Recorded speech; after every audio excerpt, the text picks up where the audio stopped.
Hello बच्चों, let's read the question. Question says limit n tends to infinity n square by 3 product of r running from 2 to n r square minus r plus 1 divided by r square plus r plus 1 is equal to. Option A is 0, option B is 1, option C is 1/2, option D is 3/2. First we see the key concept. देखिए, हमें यहाँ limit find out करनी है given function की, और जो ये बड़ा सा सिंबल है ये क्या है, प्रोडक्ट है. तो सबसे पहले जब भी हमें इन्फिनिटी पर लिमिट फाइंड आउट करनी हो, यानी इवेल्यूएशन ऑफ लिमिट हो एट n टेंड्स टू या x टेंड्स टू इन्फिनिटी, तो हम गिवन एक्सप्रेशन को fx बाय gx की फॉर्म में रखने की कोशिश करते हैं.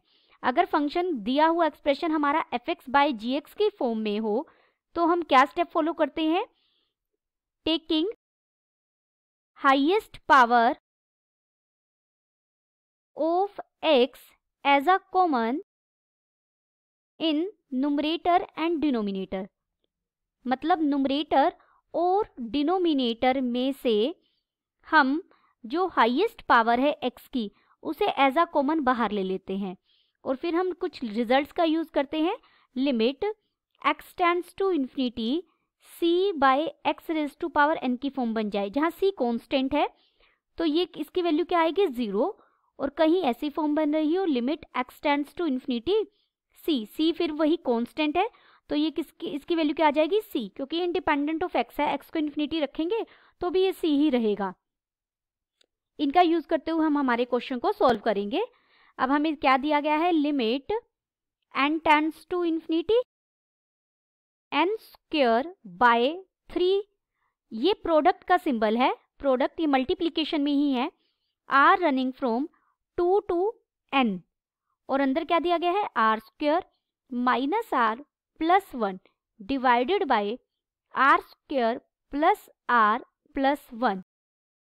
सबसे पहले हम इसे सॉल्व करेंगे. जो ये चीज है हमारी, this is equal to limit n tends to infinity n square by 3 को मैंने एज इट इज रखा. अब r की वैल्यू कहाँ से शुरू है, 2 से, तो मैं इसे प्रोडक्ट में ब्रैकेट यूज कर रही हूँ. r को आप यहाँ 2 रख दीजिए, तो 2 का स्क्वायर क्या हो जाएगा, 4 माइनस r को हमने 2 रखा. देखिए r को 2 रखूंगी तो ये बन जाएगा 2 का square 4 minus 2 plus 1 divided bye 4 plus 2 plus 1. और इसे आप सोल्व करेंगे तो एक बार लिखते हैं यहाँ पर 4 minus 2 plus 1 divided bye 4 plus 2 plus 1 into, क्योंकि प्रोडक्ट का सिंबल है.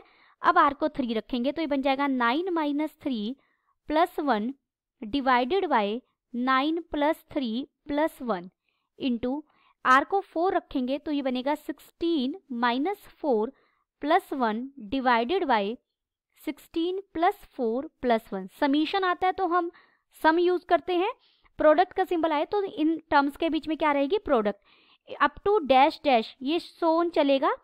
r को हम क्या रखेंगे, n रखेंगे तो ये बन जाएगा n square minus n plus 1 divided by n square plus n plus 1.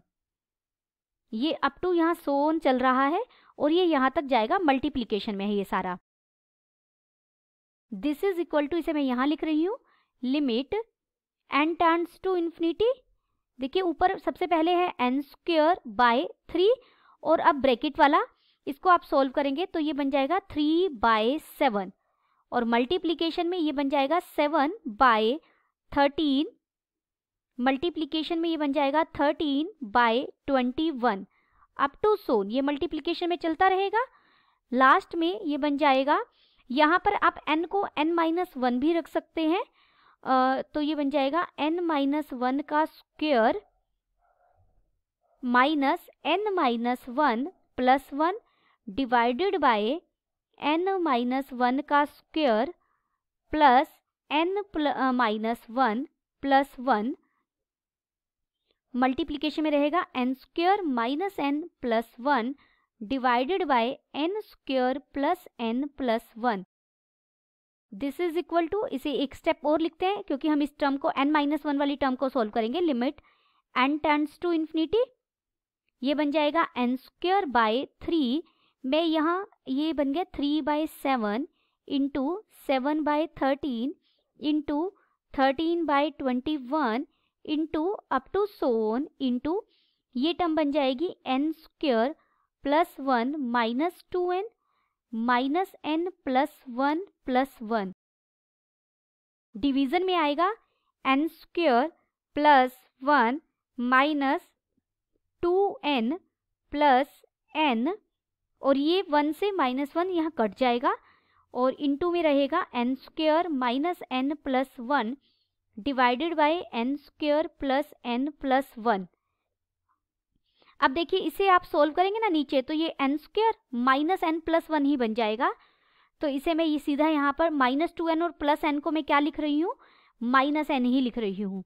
तो ये डिनोमिनेटर में बन जाएगा n square minus n plus 1। अब आप देखिए इस जो फर्स्ट टर्म का जो डिनोमिनेटर है वो इससे कटेगा, इसका डिनोमिनेटर इससे कटेगा, ये डिनोमिनेटर अगले से कट जाएगा। ऐसे ही यहाँ जो टर्म आएगी इससे पहले वाली टर्म आएगी उससे ये कट जाएगा और इससे ये कट जाएगा। प्रोडक्ट में ये सारे आपस में कट जाएंगे। ये सिर्फ कितना बचेगा, limit n tends to infinity. मैंने ये वाली टर्म n-1 वाली इसीलिए लिखी है ताकि आपको पता लगे यहाँ ये कटेगा। जो अगले वाली टर्म है, नेक्स्ट टर्म है ना, उसका पहले न्यूमरेटर कट रहा है पीछे वाले के डिनोमिनेटर के साथ, तो इसका न्यूमरेटर कट जाएगा पीछे वाले के डिनोमिनेटर के साथ और हमारे पास बचेगा n स्क्वायर बाय 3। यहाँ सिर्फ 3 बचा है और उसका डिनोमिनेटर यहाँ से बचा है n square plus n plus 1।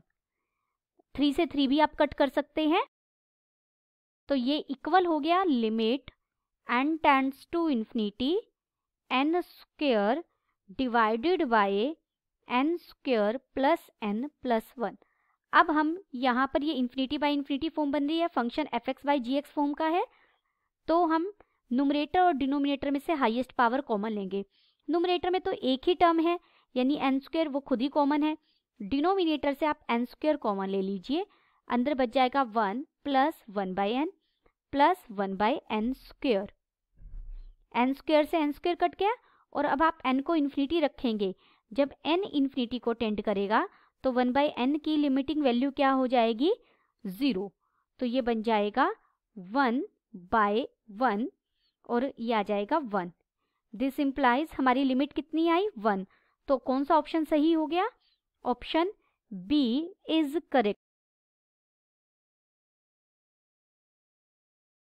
Option B is correct and all other options are incorrect. Hope you understood it well. Best of luck.